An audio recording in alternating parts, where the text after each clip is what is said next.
hole, you just don't dig slower, you gotta stop. You don't get out of the hole by digging slower.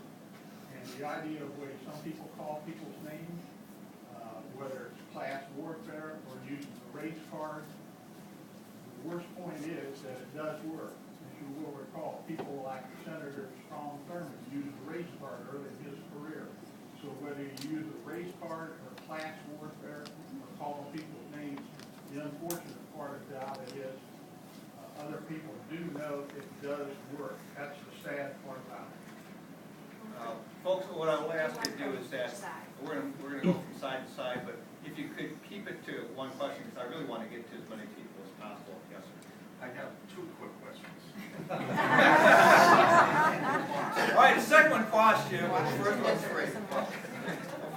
Are you familiar with the Connie Mack penny bill? Yeah. And would you get behind that? Yeah, Connie and I were talking about that just recently, and we're looking at all the implications of it. I think it's a great idea, and so as that moves forward, it's starting to pick up some steam within the House.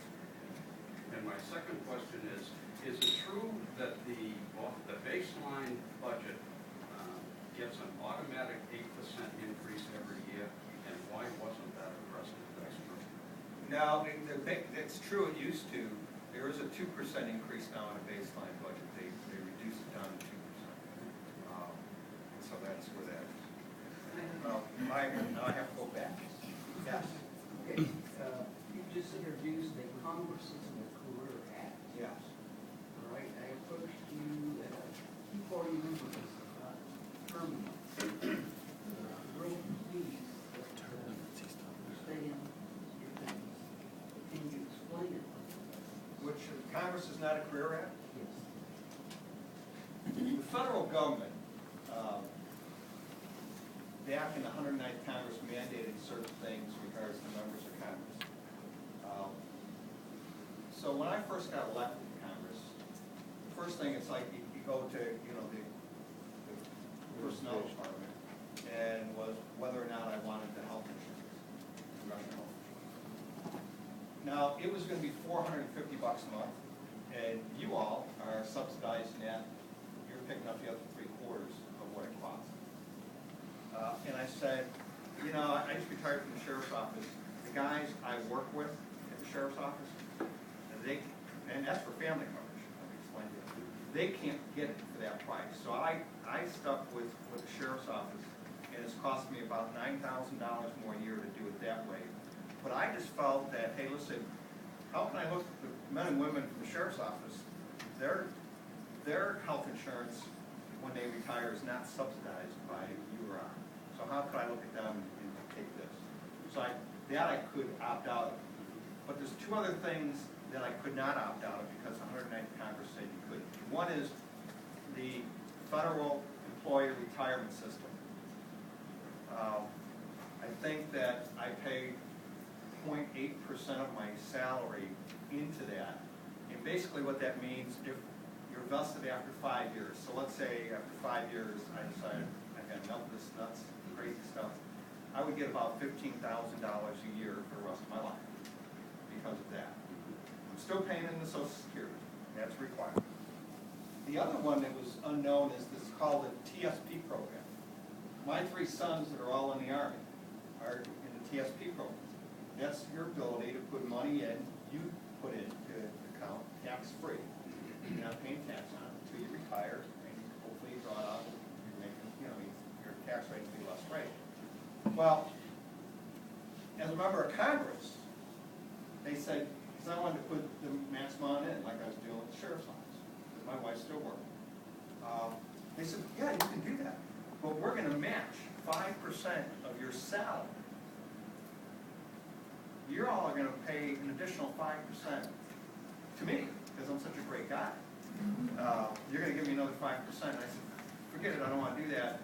And they said, well, okay, you can opt out of it. You can't opt out of the federal retirement. You can opt out of the TSP in regards to putting money in.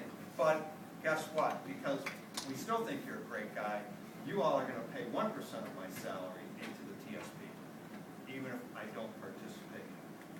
And so Congress is Not a Career Act is one of the bills that I filed almost right after I got out there because I was so upset. because I couldn't opt out of things that I should be able to opt out of, and only because the 109th Congress said we could. Yes, sir. Two comments. First, when both that gentleman said about some of the experts, I think that Washington is just loaded with a bunch of educated airmen.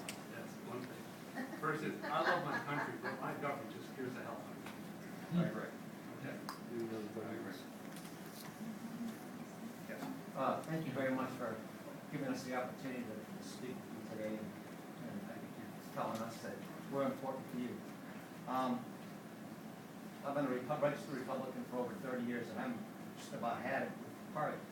The reason that I feel this way is because I think that the party is losing its conviction, its sense of what the party's supposed to be about, and we're beginning to compromise too much. I take your vote, when you voted yes for this, as a compromise. I would like to see the Republican Party stick to convictions. When we say we're going to reduce the budget, we should reduce the budget, not reduce the amount of increase. It's just, I'm really tired of it. Well, hey, listen, I get it 100%. I really do. Our problem right now in Congress is that we control 1/3 of this government. If you heard everything that I talked about, we've cut spending not only in the budget that was passed, but we cut spending in a number of areas, only to see it go to the Senate and not be taken up, and it does. So, listen, there's a whole bunch of spending cuts on the board that have been passed that just have never gone anywhere. And so, here's the outlook for me, is that having been a cop and having been in the military, we're called for backup. It can't get here fast enough, I don't think. But we're trying to do everything we can. And like I said, to me, the balanced budget issue was the biggest issue that we had going for us. That's a fundamental change in what we do in Washington, D.C. And that's what those from the president and those the Democrats that are sit across the aisle from me, and we argue about every day in the committee I sit on. My committee meets more than any other committee. And we argue on a daily basis about cutting spending and cutting programs. And the frustrating part is they don't sit there and basically say you shouldn't even consider this, you shouldn't pass it, because it'll die in the Senate, and even if it went through the Senate, the president will veto it. And my response is, we're going to keep doing it until things change. And we're going to keep passing legislation until things change where it doesn't die in the Senate and it doesn't get vetoed by the president. And so that's being consistent in trying to move, the football term, trying to move the ball forward. And so that's where we are. Yes, sir. Talking about reducing the budget, how come we can't reduce the foreign aid that we're giving these other countries that don't even deserve it? That's coming up in one of the appropriation bills, actually, to do that. I was just in Pakistan. We don't deserve it. Well, first of all, we give billions of dollars to Pakistan. And a lot of it goes to their military and the ISI. Civilian government, it's not like America. The civilian government has no control over the military and the ISI. Actually, the civilian government is scared to death of the ISI and the military. And they should be, because they've been assassinated probably by the ISI. But when you talk to the civilian government, they think we're crazy because we're also giving the civilian government billions of dollars. And we're spreading it amongst all these little groups. And there's no accountability in those groups. And they're pocketing the money. The common Pakistani doesn't like us because they don't see any of the money.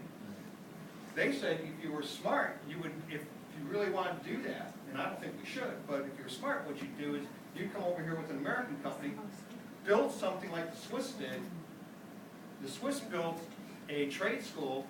The Swiss built it. They hired Pakistanis to help build it. And on the front door in the front of the building says the Swiss Technical School. Everybody in Pakistan likes the Swiss because they actually saw them do something.